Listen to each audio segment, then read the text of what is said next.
Everyone seems worried that AI is going to take our jobs. Like, we're all going to be unemployed because Skynet. But I think that's missing the more important point. It's not the jobs we should be worried about, but the businesses themselves. AI is going to fundamentally change how businesses operate, and it's probably not how you think. I'm Adam. I've spent over 17 years motivating small teams of people to accomplish the seemingly impossible, and now I help leaders build people-first teams and businesses. So I grew up in the 80s and 90s. My vision of our AI future comes mostly from James Cameron. The shiny robot skeletons having laser battles on a carpet of human bones. And now that AI is here, I still think it's a threat. Just nowhere close to what James Cameron imagined. Think a lot less nuclear fire and a lot more radical disruption of how businesses operate. And I don't mean this current trend of replacing people with AI either. I think that's more of a tipping point. Let me explain. For as long as there have been people, we've been wrestling with how to treat each other.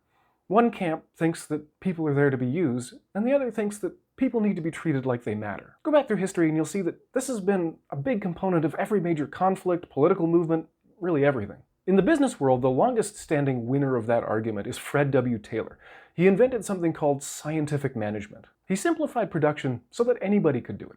We went from small shops of highly skilled artisans to massive factories full of low-skilled workers following the orders of a guy in a suit with a clipboard and a stopwatch. And it worked for a while. Efficient industrial production is what led to the West's rapid economic development following World War II. Then, of course, we outsourced most of our industrial production. We became a knowledge-based economy, where you produce ideas instead of physical goods. With that shift, you'd think that Taylor's ideas would have left with the industries, but his ghost still haunts the modern workplace, even in our knowledge-based economy. And that's where AI starts making its prophecies of doom. Not for our species, mind you, but for Taylor's principles. Last month, a bunch of the top AI people got together to talk about how great our AI future is going to be. Jensen Huang, NVIDIA CEO, talked about how AI is the great equalizer, that with AI, anyone can be an artist or an author or a coder, effectively doing for knowledge work what the internet did for information, making it accessible to everyone. Jensen is, to say the least, very optimistic. The people who followed Taylor, not so much. Taylor was actually kind of a pompous jerk. When talking about his own steelworkers, he said this: "One of the requirements for a man to handle pig iron is that he be so stupid that he resembles, in his mental makeup, the ox." Sounds like he'd make a great boss. His devotees have a similar disdain for their employees. They dream of a world where a handful of top executives and a bunch of AI replace tens of thousands of knowledge workers, all in the service of shareholder ROI and their bonuses. Why else are so many large corporations shedding thousands of jobs to focus on AI? Well, let's be real, it's exactly what I described. Now here's the thing, AI is a great tool. I use AI all the time. It's like using a pneumatic hammer instead of a regular hammer to build a house. It gets the job done faster with much less effort. But nobody would let a pneumatic hammer design the house. AI is a great tool, but it's not human.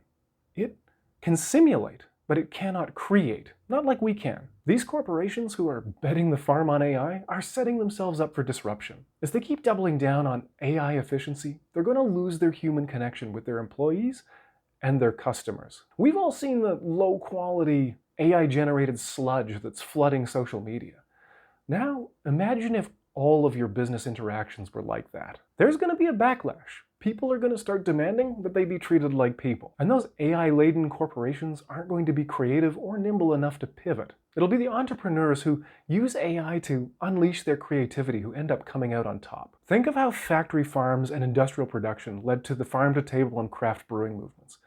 Now, try expanding that to everything. The businesses that can provide personalized experiences and connections for their customers are going to have the advantage, and no amount of AI efficiency is going to overcome that. Taylor liked to pretend that people were machines, and now corporate leaders are trying to pretend that machines are people. Well, both are wrong. Our future doesn't belong to the machines, nor does it belong to people who behave like machines. Our future belongs to people who can leverage those machines to deepen connection and build community. So what exactly should businesses do to capitalize on that future?